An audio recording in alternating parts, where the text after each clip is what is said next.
Good morning, dear students. Welcome back in our science class.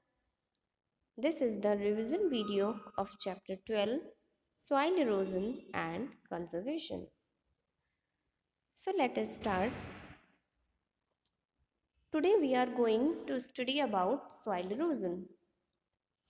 The process of carrying away of the top fertile layer of soil from one place to another by water, wind or human activities is called soil erosion. Soil erosion क्या होता है? जो top fertile layer होती है soil की, जब वो एक प्लेस से दूसरी प्लेस पर चली जाती है बाय वाटर, विंड और by human activities, this is called soil erosion. Means soil की सबसे ऊपर वाली लेयर का, टॉप फर्टाइल लेयर का एक जगह से दूसरी जाना बाय वाटर, विंड और human activities, this is called soil erosion. Now agents of soil erosion, यानी कि सॉइल इरोजन किसकी वजह से होता है, इसके एजेंट्स क्या हैं? Natural agents, water, wind, these are natural agents. The first one is water. River and rainwater cause soil erosion. When it rains, the topsoil from the hills washes down to the rivers and plains. During floods, the rivers get flooded and deposit the soil on another piece of land. River और rain water, नदियों का पानी है और जो rain water है यानी कि जब बारिश होती है, ये क्या करती हैं? ये सॉइल इरोजन करती हैं। जब बारिश होती है तो सॉइल की जो टॉप लेयर होती है वो हिल्स से वॉश होके, पहाड़ियों से मीन्स उसके ऊपर जब रेन वाटर गिरता है तो हिल्स के ऊपर जो सॉइल होती है वो वॉशेस हो जाती है, यानी कि नीचे की तरफ आती है और वो कहाँ जाती है? रिवर्स पर और प्लेन्स पर। ड्यूरिंग फ्लड, यानी कि जब बाढ़ आती है तो रिवर्स क्या होती हैं? रिवर्स फ्लडेड, यानी कि पूरी ओवरफ्लो होने लगती है। जो नदी है वो फ्लडेड होती है, बहुत पानी चारों तरफ आ जाता है और जो सॉइल है वो किसी पीस ऑफ लैंड पर, अनदर पीस ऑफ लैंड पर डिपॉजिट हो जाती है। ये क्या है? ये एजेंट है सॉइल इरोजन का। मीन्स इससे वाटर से सॉइल इरोजन होता है। The next agent, natural agent of soil erosion is wind. In nature, strong winds blow the topsoil from one place to another, thus causing soil erosion. This happens more often when land is not covered with grass or plants. Erosion by wind is a common phenomenon in dry regions such as deserts. Nature में जब क्या होता है, strong wind चलती है तो top soil जो होती है, टॉप लेयर होती है सॉइल की, वो वन प्लेस से अनदर प्लेस पर चली जाती है। This is called soil erosion. Means इससे सॉइल इरोजन होता है। और ये ऑफन कब होता है? ये मोस्टली होता है जब land is not covered with grass और प्लांट्स। जब लैंड पर कोई भी ग्रास और प्लांट्स नहीं होते हैं, ये ऐसा तब होता है। क्यों? क्योंकि ग्रासेस हैं, प्लांट्स हैं, ये अपनी रूट से सॉइल को होल्ड करते हैं, जिससे कि सॉइल इरोजन नहीं होता है। और जब लैंड पर ग्रासेस और प्लांट्स नहीं होंगे, it means soil can move from one place to another place. तो जो विंड के थ्रू जो इरोजन होता है, ये कॉमन फिनोमिनन है, ये एक सामान्य सी घटना है। कहाँ? इन ड्राई रीजन्स में, जैसे कि डेजर्ट, वहाँ पे कोई भी ग्रासेस हैं, प्लांट्स हैं, ग्रो नहीं करते हैं, इसलिए मोस्टली ये कहाँ होता है सॉइल इरोजन? ड्राई रीजन्स में होता है, लाइक डेजर्ट मीन्स रेगिस्तान में। You can see in this picture erosion of soil by strong wind and by flowing water.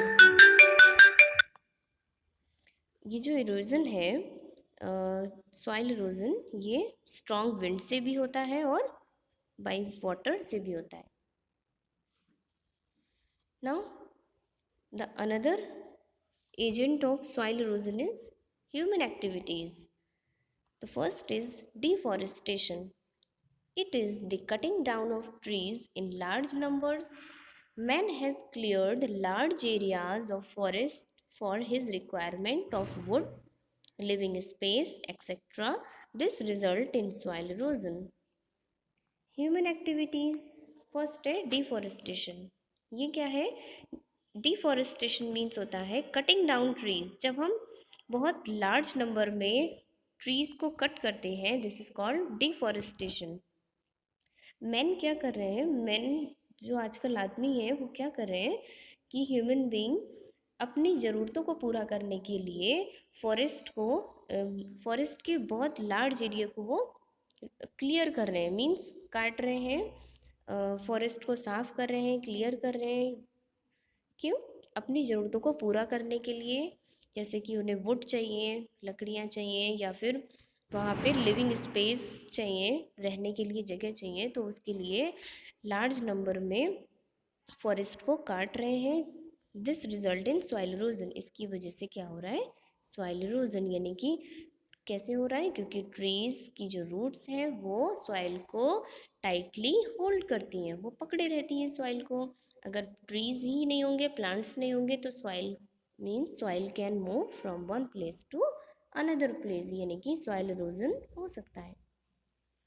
Overgrazing by cattle.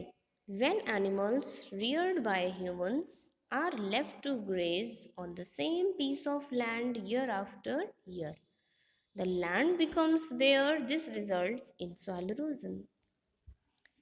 Overgrazing by cattle. यानी कि जब कैटल क्या करते हैं? ओवरग्रेजिंग. यानी कि जब एनिमल्स छोड़ दिए जाते हैं ह्यूमंस के द्वारा, यानी कि हमारे द्वारा ग्रेज करने के लिए. जब एनिमल्स को हम ग्रेज करने के लिए छोड़ देते हैं एक ही लैंड पर, सेम पीस ऑफ लैंड, यानी कि एक ही ज़मीन पर ईयर आफ्टर ईयर ऐसा चलता रहता है, तो लैंड कैसी हो जाती है? Bare means land is not covered with grass और plants.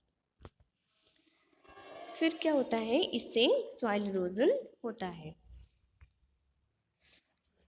Now the third point is ploughing of hill sides. ये भी ह्यूमन एक्टिविटी, ये एक ह्यूमन एक्टिविटी है जिससे क्या होता है? Soil erosion.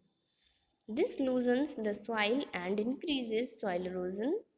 In plains, after harvesting the crop, the soil lies bare for some time, which helps the wind to blow away the soil. Hill side पे जो प्लफिंग होती है, यानी कि खेत जोतते हैं, तो ये क्या, इससे क्या होता है? सॉइल लूजन हो जाती है. मीन्स सॉइल जो ट्रीज पकड़े थे उसे रूट से सॉइल को, वो सॉइल कैसी हो जाती है? लूज हो जाती है. इससे क्या बढ़ता है? सॉइल इरोजन इंक्रीज होता है. और इन प्लेन्स, नीचे प्लेन्स पर क्या होता है? After harvesting the crop. जब हम क्रॉप को हार्वेस्ट कर लेते हैं, यानी कि क्रॉप को, फसल को फार्म से कलेक्ट कर लेते हैं, उससे सॉइल क्या हो जाती है? बेयर हो जाती है फॉर सम टाइम, थोड़े टाइम के लिए, मीन्स अनकवर्ड हो जाती है. ये क्या, फिर क्या होता है इससे? Which helps the wind to blow the soil. इससे विंड के थ्रू सॉइल क्या होती है? जब विंड ब्लो होती है तो सॉइल इरोजन होता है. You can see in this picture, man has cleared the forest. Man man जब क्लियर फॉरेस्ट करते हैं, फॉरेस्ट को क्लियर करते हैं और बिल्डिंग्स बनाते हैं, और ओवर ग्रेजिंग बाई कैटल. ये कैटल जब इसको लैंड को ओवर ग्रेज करते हैं, these are the causes of soil erosion. ये सारे सॉइल इरोजन के कॉजेज हैं. So students, I hope you have understood very well, and I am providing a worksheet for you. You have to do that in your science notebook. Thank you. Have a nice day.